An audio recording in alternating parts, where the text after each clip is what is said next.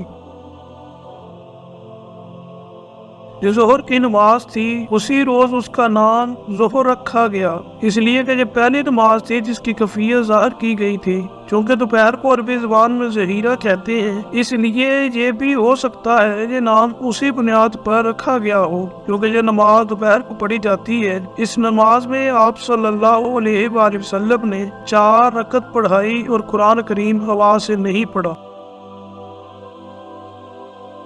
اسی طرح عصر کا وقت ہوا تو عصر کی نماز ادا کی گئی، سورج غروب ہوا تو مغرب کی نماز پڑھی گئی۔ یہ 3 رکعت کی نماز تھی، اس میں پہلی 2 رکعتوں میں آواز سے قرات کی گئی، آخری رکعت میں قرات بلند آواز سے نہیں کی گئی۔ اس نماز میں بھی ظہر اور عصر کی طرح حضرت جبرائیل علیہ السلام آگے تھے۔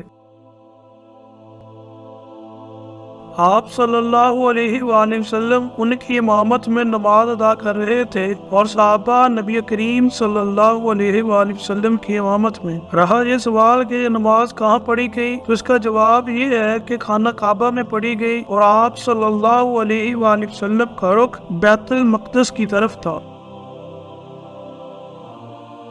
کیونکہ اس وقت قبلہ بیت المقدس تھا۔ حضور صلی اللہ علیہ وآلہ وسلم جب تک مکہ معظمہ میں رہے اسی کی ذمت منہ کر کے نماز ادا کرتے رہے۔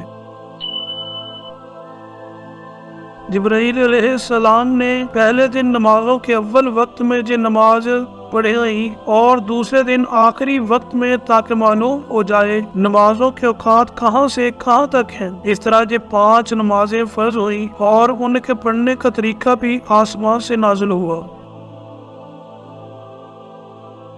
آج کچھ لوگ کہتے نظر آتے ہیں کہ نماز کا کوئی طریقہ قرآن سے ثابت نہیں ہے، لہذا نماز کسی بھی طریقے سے پڑھی جا سکتی ہے، ہم تو بس قرآن کو مانتے ہیں۔ ایسے لوگ صریح گمراہی میں مبتلا ہیں۔ نماز کا طریقہ بھی آسمان سے ہی نازل ہوا اور ہمیں نماز اسی طرح پڑھنا ہوگی جس طرح نبی کریم صلی اللہ علیہ وآلہ وسلم اور آپ صلی اللہ علیہ وآلہ وسلم کے صحابہ رضی اللہ عنہم پڑھتے رہے ہیں۔ یہ بھی ثابت ہو گیا کہ فرض نمازیں 5 ہیں۔ حدیث کے منکر 5 نمازوں کا انکار کرتے ہیں، وہ صرف 3 فرض نمازوں کے قائل ہیں۔ لوگوں کو دھوکہ دینے کے لیے وہ کہتے ہیں کہ قرآن مجید میں صرف 3 نمازوں کا ذکر آیا ہے، حالانکہ اول تو ان کی یہ بات ہے ہی جھوٹ۔ دوسرا یہ کہ جب احادیث سے 5 نمازیں ثابت ہیں تو کسی مسلمان کے لیے ان سے انکار کرنے کی کوئی گنجائش نہیں رہتی۔ 5 نمازوں کی حکمت کے بارے میں علماء نے لکھا ہے کہ انسان کے اندر اللہ تعالیٰ نے 5 حواس یعنی 5 حصے رکھی ہیں۔ انسان گناہ بھی انہی حصوں کے ذریعے سے کرتا ہے، یعنی آنکھ، کان، ناک، منہ، اعضاء و جوار یعنی ہاتھ، پاؤں۔ لہذا نمازیں بھی 5 مقرر کی گئیں تاکہ ان 5 حواسوں کے ذریعے دن اور رات میں جو گناہ انسان سے ہو جائیں وہ ان 5 نمازوں کے ذریعے دھل جائیں۔ اس کے علاوہ بھی بے شمار حکمتیں ہیں۔ یہ بھی یاد رکھیں کہ معراج کے واقعے میں حضور صلی اللہ علیہ وآلہ وسلم کا آسمانوں پہ جانا ثابت کرتا ہے کہ آسمان حقیقت میں موجود ہیں۔ موجودہ ترقی یافتہ سائنس کا یہ نظریہ ہے کہ آسمان کا کوئی وجود نہیں بلکہ یہ کائنات ایک عظیم خلا ہے۔ انسانی نگاہ جہاں تک جا کر رک جاتی ہے وہاں اس خلا کی مختلف روشنیوں کے پیچھے ایک نیلگوں خط نظر آتی ہے۔ اسی نیلگوں خط کو انسان آسمان کہتا ہے۔ لیکن اسلامی تعلیم نے ہمیں بتایا ہے کہ آسمان موجود ہیں اور آسمان اسی ترتیب سے موجود ہے جو قرآن اور حدیث نے بتائی ہے۔ قرآن مجید کی بہت سی آیات میں آسمان کا ذکر ہے، بعض آیات میں ساتوں آسمان کا ذکر ہے، جن سے معلوم ہوتا ہے کہ آسمان ایک اٹل حقیقت ہے، نہ کہ نظر کا دھوکہ۔ الحمدللہ، معراج کا بیان تکمیل کو پہنچا۔ اس کے بعد سیرت النبی صلی اللہ علیہ وآلہ وسلم قدم با قدم میں ہم معراج کے بعد کے واقعات بیان کریں گے انشاءاللہ۔ مزید اسلامی معلوماتی ویڈیو دیکھنے اور سننے کے لیے ہمارا یوٹیوب چینل ہمارا اسلام انفارمیشن کو سبسکرائب کریں اور گھنٹی کے نشان کو دبائیں۔ شکریہ۔